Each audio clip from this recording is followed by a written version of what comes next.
Well, good evening, and it's a real pleasure to be back here. I was here a number of years ago, and it was such a pleasure. And I want to talk to you about a new project that we have between Canada and the United States, something called the Great Lakes Waterfront Trail. What makes the Great Lakes great? We all know. It's 1/5 the standing fresh water on the Earth's surface. It provides drinking water to millions of people. It possesses exceptional biodiversity. It boasts a Great Lakes economy estimated at $6 trillion annually. If the Great Lakes Basin was a country, which it's not, it would be the third largest economy in the world. It provides numerous ecosystem services, and it generates more than $52 billion in annual revenue from outdoor recreation. Just think of what's out your back door here in Erie. And it's, of course, a place where we all love to vacation and make memories.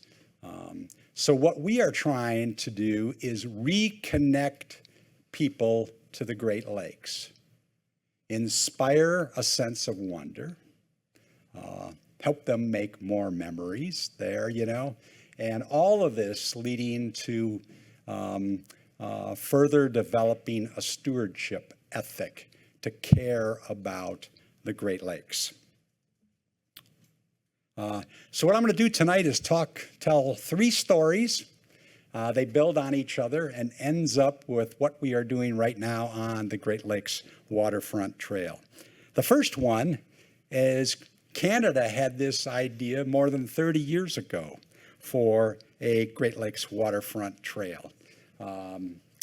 Think of it, started in Toronto, and Toronto, like other big cities in the United States and Canada, had lots of industry on the waterfront. And industry was going away, some of it. So the industry was old industry, and brownfields dominated the waterfront. Then they built freeways to separate the people from the waterfront. And so they said, what we need to do is inspire people by coming in contact with the Great Lakes, protect the Great Lakes more, celebrate them, and we need to do that. So how that started was something called the Crombie Commission. In 1988, they had in Canada, they have these royal commissions to study something, to go out and study something and make recommendations, and in some cases, taking it further and go out and implement it. So they had a person named David Crombie, who was the beloved mayor of Toronto, and he became a member of Parliament.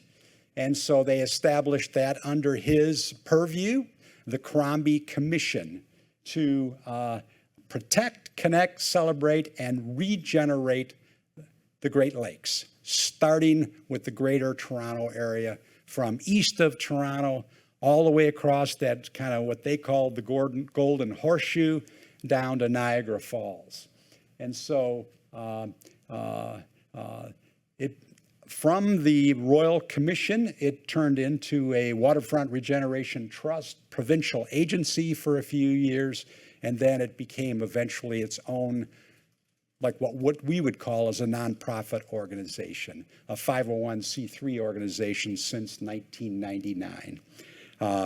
But they said to truly regenerate Toronto and regenerate the waterfront, you need to first connect people to it. So greenways were the most important thing to do that. And now it is a partnership among 170 plus communities, First Nations, and it's 2,250 miles long. Early on, like they do normally in a royal commission, is they studied it and they brought lots of experts together to serve in their personal and professional capacity and provide advice. And they pulled all that advice together and wrote a book called Regeneration that really set a tone for what we needed to do for the Great Lakes. And again, they wanted to have healthy communities that depend on the Great Lakes, sustainable and vibrant waterfronts. And now, Toronto has evolved to be, they want to be the number one, the best, most sustainable, green, and vibrant waterfront in all of Canada. The first thing they did is they had to come up with some principles. So if they're going to build a long trail, you have to buy people in, different communities, different non-governmental organizations, First Nations, businesses in. So they came up with 9 principles to guide the decision-making process. Clean, green, usable, diverse, open, accessible, connected, affordable, and attractive. Next, there was lots of thinking underneath the Great Lakes Water Quality Agreement between Canada and the United States on the ecosystem approach. So they said, this is just the framework we need to help us move forward. So they advocated and adopted an ecosystem approach. That basically says, bring your stakeholders together and agree to a common vision and measurable goals. Build or strengthen capacity so you can do the job. Work together to co-produce knowledge. Work together to co-innovate solutions. And then practice adaptive management. Adaptive management says, it's a management framework that says, assess where you're at, set priorities, and take action in an iterative fashion for continuous improvement. You're not going to get there in one step. It's going to be a long-term process. Practice adaptive management. So they came up with that and adopted it. And so what they did next was to come up with an implementation strategy. So they asked all their partners, whether you're a community, whether you're a business, whether you're a non-governmental organization, to adopt the ecosystem approach and the 9 principles that I mentioned. Then adjust your plans to ensure that they reflect an ecosystem approach and the 9 principles. Then secure intergovernmental commitments and commitments from other partners on what needs to be done, the priorities, who does what, and the time frame for actions. And then you need to consolidate your budgets and pool resources necessary to move high priority projects forward. Then you need to create a framework and the conditions, which is most important, for private sector involvement, capitalizing on its enterprise, initiative, creativity, and capacity for investment. And finally, you need to experiment with public-private partnerships, because that's how you're going to be able to do this in major urban areas.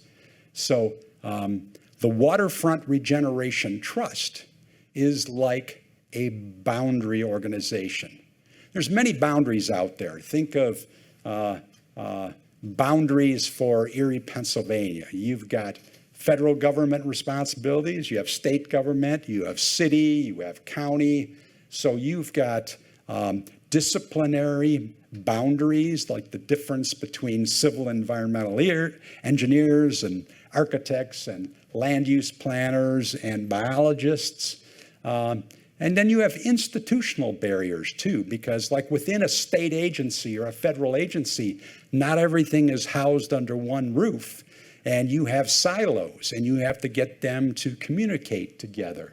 So a boundary organization is an entity that acts as a bridge between different groups, facilitating communication and collaboration by translating knowledge and perspectives between them, allowing them to work more effectively on shared goals. That's really important to implement. Our experience throughout the Great Lakes is you need a boundary organization when you're going to do this.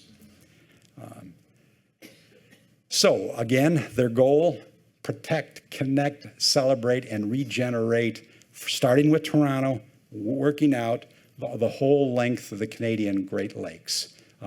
That's what they want to do, and they've been working ever since on filling gaps and connecting diverse points of interest by trails over time. Pretty amazing look right now. They have 13% of their trails on dedicated paths and residential streets.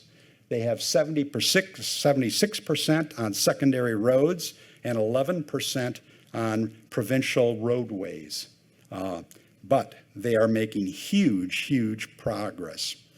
Then we all know that making an economic benefit, if you want to make a business case to get more funding to complete something, you've got to make the economic case as well. So they went out and got a bunch of economists to look at what are the economic benefits of the Great Lakes Waterfront Trail in Canada, and that came out to be $9.8 billion Canadian annually. So the Great Lakes Waterfront Trail starts at the Quebec-Ontario border on the St. Lawrence River. It comes up past Cornwall, Ontario. It goes on the north shore of Lake Ontario, heads down towards Niagara Falls, then goes along the north shore of Lake Erie, and then heads up towards the Detroit River, where I come from, and then goes around Lake St. Clair, along the shoreline of Lake Huron. You take a ferry boat across to Georgian Bay area, and then you go up to Sault Ste. Marie. You see a dash line there. Their next leg that they're going to be completing is along Lake Superior, all the way over to where it connects to Minnesota. So some amazing progress, and we get to, in the United States, learn from that. My second story is the Great Lakes Way. And you heard that I chair the Great Lakes Way Advisory Committee. It is an initiative under the Community Foundation for Southeast Michigan. The Community Foundation is a tax-exempt, nonprofit, publicly supported philanthropic organization focused on a specific area, which is metropolitan Detroit. It is the 7-county region that you see in the lower right-hand corner of the screen. It was established in 1984. Basically, in a nutshell, it's trying to make Southeast Michigan, metropolitan Detroit, into a more desirable place to live, work, and play for all residents today and tomorrow. Thus far, the Community Foundation has distributed over $1.4 billion, with a B, through more than $85,000 of grants on a variety of topics, including the environment and including greenways.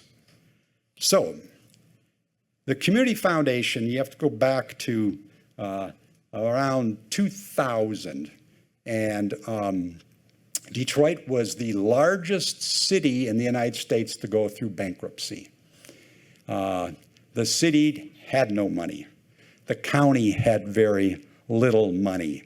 And so they looked across the river at Windsor, how they were building greenways and other big major urban areas, and they were building greenways, and Detroit was not.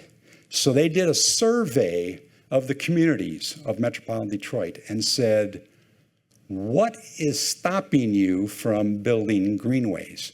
And they all came up with the same answer, and that is that greenways, parks and recreation ranks too low on the priority scale to get enough money to make match on state and federal grants.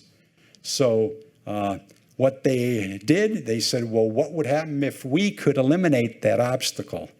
And they said that would be terrific, the community said. So they went out in a year and raised $25 million, $25 million, and created a fund, a program called the Greenways Initiative that would help communities and nonprofits make match on greenways grants. That $25 million then grew to $33 million, and it leveraged, now they're using that to make match on state and federal grants. So they used that then to leverage another $125 million in design, financing, and construction of over 100 miles of greenway trails in metropolitan Detroit or southeast Michigan. So after that success, they said, oh my goodness, what is next? What should we do next? And they went out and started speaking to the communities and the stakeholders. And they said, wouldn't it be great if we could have an interconnected set of greenways and water trails, kayaking, canoeing, for the whole service area for the Community Foundation for Southeast Michigan, the 7-county area.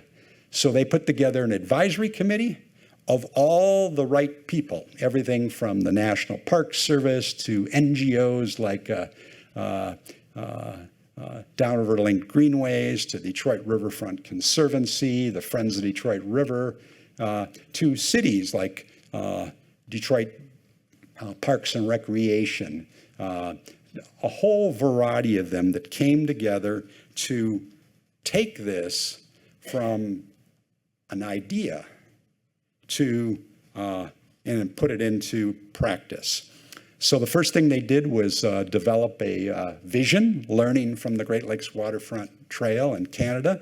It says all residents and visitors of Southeast Michigan are connected to and benefit from world-class freshwater, wildlife, recreation, and heritage right in our backyard through a Great Lakes Way.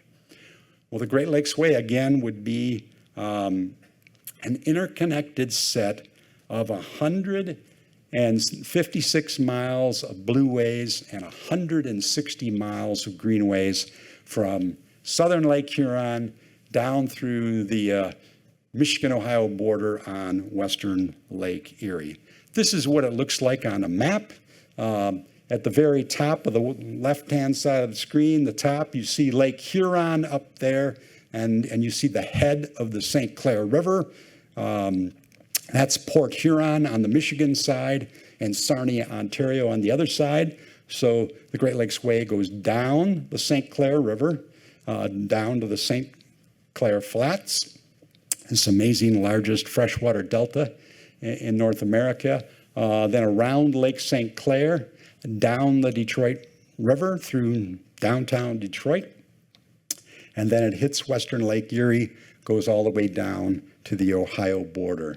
The blue on this map are blueways or water trails. The green on this map are greenway trails. And then, of course, there's lots of points of interest where communities can say, would you please promote and highlight what we have that's unique in the backyard? It could be ecological, like the St. Clair Flats or a wetland of international importance. Or it could be historical, like River Raisin National Battlefield Park in Monroe, or historic Fort Wayne in Detroit. Or it could be cultural as well. So there's a whole series of points of interest, and then that's dynamic. That changes with time as new ones are added. But the good news is that all the water trails are done. All of them have been planned and designed. There are already launches and landings, but of course we would like to have more. And 65% after the first 5 years, 65% of the greenway trails are usable right now. And so that is a great starting point for us, and we are building on it right now. And of course, in the middle of this Great Lakes Way is the Detroit Riverwalk. And I mentioned to you that Detroit was the largest city in the United States to ever go through bankruptcy. During that bankruptcy, they created the Detroit Riverfront Conservancy, and its charge was to build greenway trails from the MacArthur Bridge to Belle Isle in Detroit, which was designed by Frederick Law Olmsted, to the Ambassador Bridge to Canada, 6 miles long, and then have some greenway tentacles that stretch into the neighborhoods so people in the neighborhoods could benefit.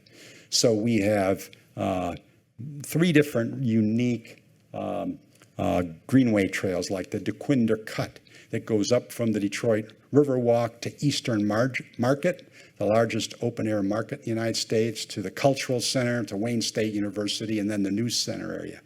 We have the Dennis Archer Greenway that goes up into neighborhoods. And finally, the most recent one is the Southwest Greenway that goes up to Detroit's Central train station that just reopened. It's a major historical attraction, and it's part of the Ford Innovation Center of Southwest Detroit. And then it will go to Mexican Town. So what an amazing thing. And of course, the Detroit Riverwalk was named #1 Riverwalk in the United States 3 years in a row. In the middle of this, they started talking about the Ambassador Bridge was nearly 100 years old at that time. And they said we should probably be thinking about a new bridge between Canada and the United States. And they started the early discussions. They have invited a bunch of us to come to the table and talk about what we would like to see. And we said we would like to have a dedicated bicycle and pedestrian lane on there, because you can't do that on the Ambassador Bridge to Windsor. You can't do that through the tunnel. There are no more ferries, but we want that. And so there was some strong advocating for that, and we won that.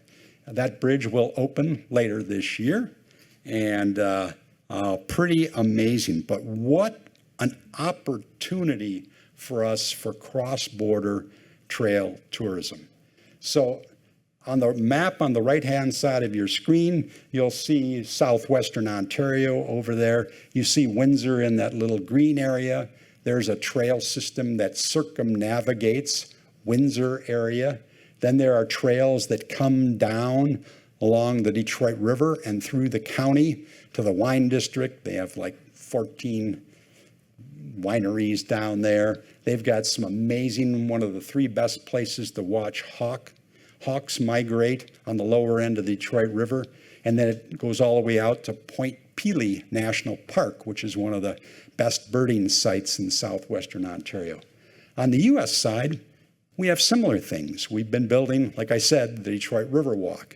We have downriver linked greenways, which is downriver of Detroit. We have the Joe Louis Greenway, which is Detroit's trail that circumnavigates the city and connects people to not only each other, but to the Detroit River. So with their commitment to a multi-use trail, a dedicated bicycle and pedestrian lane on the Gordie Howe Bridge, we said we've got to get our act together. We need to think strategically about cross-border trail tourism. So we brought 4 organizations together. The top diamond is called the Trans-Canada Trail. It's the longest trail in the world. It goes from the Pacific to the Atlantic to the Arctic. And they look it up, it's really amazing. They've been doing some terrific work, and it comes right through Windsor, Ontario. Of course, the Great Lakes Waterfront Trail that I mentioned. Then on the lower diamond is something called the Iron Bell Trail that starts out in Ironwood, Michigan, on the far western side of the Upper Peninsula, goes across the Upper Peninsula, down the Lower Peninsula to Belle Isle, which is this beautiful 980-acre park in the middle of the Detroit River that was designed by Frederick Law Olmsted. So Ironwood to Belle Isle, the Iron Bell Trail. And of course, the last one is the Great Lakes Way. So what we are doing right now is trying to get ready for the bridge opening, and thinking about those unique cross-border trail experiences that we can offer through Windsor, Detroit. Experiences like Windsor does open streets, which they close certain streets to vehicular traffic, and you can only use it as a pedestrian or a cyclist. Detroit does the same thing. We could have a binational open streets event. The Underground Railroad, historians in the crowd may know that 40,000 freedom seekers crossed the Detroit River, got their freedom in Canada, and both countries now are moving forward with an application to get a UNESCO World Heritage Site designation for the Underground Railroad in this time. And what great stops along the Underground Railroad still exist: churches, cemeteries, places that can be visited by bicycle. First Nations celebration. We have two First Nations on the Windsor side, Caldwell First Nation and Walpole First Nation. On the U.S. side, we have an additional two, the Wyandot of Anderson Nation and the Nottawasepi Huron Band of the Potawatomi. Those four coming together to do First Nations celebration, cross-border. The important days for conservation and environment, like World Migratory Bird Day and Earth Day celebrations, both countries by bicycle. Of course, Detroit is the automobile capital of the United States. Windsor is the automobile capital of Canada, and they have more than 100-year history of making automobiles together, and what great history could be shared through cycling. And of course, rum running during Prohibition, and there's much more. But people are really excited to think about this in a strategic way. And then where are these cyclists and these tourists going to have lunch? Some of them are going to stay overnight. We're going to have a coffee, those things. And there's a whole business angle of that as well. We took this idea last fall and convened a State of the Strait conference titled Fostering Cross-Border Trail Tourism, to do kind of a deeper dive into this. Like, what is it going to take? How do we make sure businesses are cycling ready, right? How do we make sure that there's proper wayfinding signage? How do we make sure if there's a big event that we have ample parking for cycles, bicycles, cycle corrals and everything else, a whole variety of things. What are some of the itineraries that we can have as low-hanging fruit to help move forward with right away? So that's thinking, and I'll share that with the folks later, some of these URLs in case you want to see them.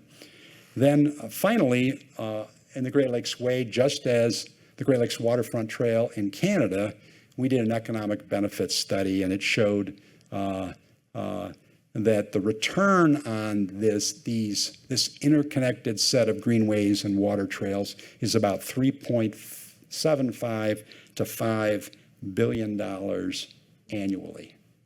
So the third story is the title of the talk, right?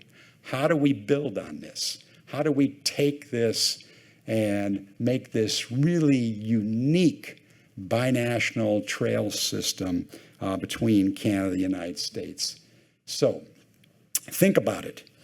If you've ever planned a big project, you know how difficult the initial planning can be.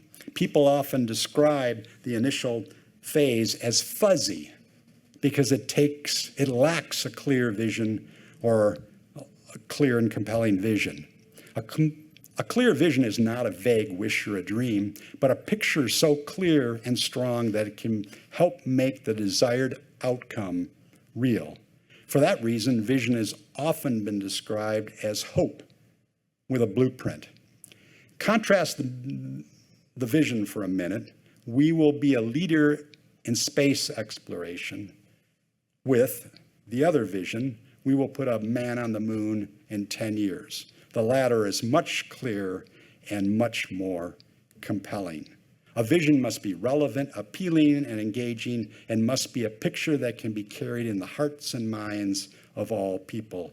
And that's what we're trying to do. We're trying to create that vision of a Great Lakes Waterfront Trail in the United States that will be connected at certain points to Canada.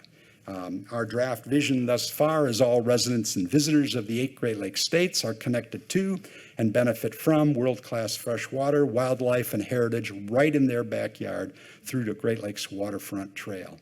On this map, you see it starts over there on the St. Lawrence River, just like Canada's, comes up the St. Lawrence along the south shore of Lake Ontario, heads down to Niagara Falls, and then along the south shore of Lake Erie, right through Erie, Pennsylvania, goes all the way over to Toledo, Ohio, and then heads north to Detroit and around the Lake Huron shoreline of Michigan, and then goes around Lake Michigan, that's no small task, and then heads up to Lake Superior and goes all the way to Grand Portage. On this map, I would like to point out that there are a few things. You will see some red lines there that go across. There is a bridge, an existing bridge between Cornwall, Ontario and Messina, New York, that allows pedestrians. So we've already got a crossing point there. We have the Peace Bridge in Niagara Falls, and then you can go across. We will have the new Gordie Howe International Bridge on the Detroit River. And of course, there is a crossing at Grand Portage up to Neebing, Ontario. The other thing that's come up as we go on the road, and we've been talking about this with groups like yourself, people have said, well, you know, there are some ferries that are on the Great Lakes right now. You know, there's a ferry at the the St. Clair Flats that goes across all the way to Ontario. So you could sort of hop across. In the middle of Lake Erie at Put-in-Bay, Ohio. If you went to Ontario, got on a ferry, you could go to what they call Pelee Island. You could stop overnight there, get on another ferry, go to Put-in-Bay, and then you could go to another ferry that goes all the way to Port Clinton and then be on your way. So there's lots of other ways of getting across, and we are working on those as well. Some questions. We started going around and asking, should there be a U.S. version of the Great Lakes Waterfront Trail? The overwhelming response we've got is yes. And what organization should lead such an endeavor? So one of the organizations that has popped up is the Council of State Governments that has currently accepted the leadership role for this. So Council of State Governments has been around for more than 90 years. So it has legitimacy, it has standing, it has trust, all those things that we need. It is a nonprofit organization. It fosters interstate exchange of insights and ideas to help state officials shape public policy. It serves as a boundary organization among the 8 Great Lakes states. It's a nonpartisan champion for excellence in state government. So we have been talking with people, and some current ideas are the trail would be a collaborative effort among the 8 Great Lakes states. It would build on the foundation of existing trails and complete trail gaps over time. The goal would be to welcome as many non-motorized uses as possible and provide those unforgettable land and water experiences that we've all had on the Great Lakes. Promote and enhance local trails, serve as a gateway to these continentally significant natural resources. Key values we've been hearing: support and amplify local trail identity. We want local trails to have their unique identity, and you would just be part of then a Great Lakes Waterfront Trail. Focus on equitable access to the region's natural amenities. Encourage cross-border and binational connections that support tourism. Provide primarily bicycle and pedestrian recreation, but with no prohibition for other local trail uses. Think of the Upper Peninsula in Michigan with all that snow and snowmobiles. You know, they still want to be able to take their snowmobile out in the wintertime.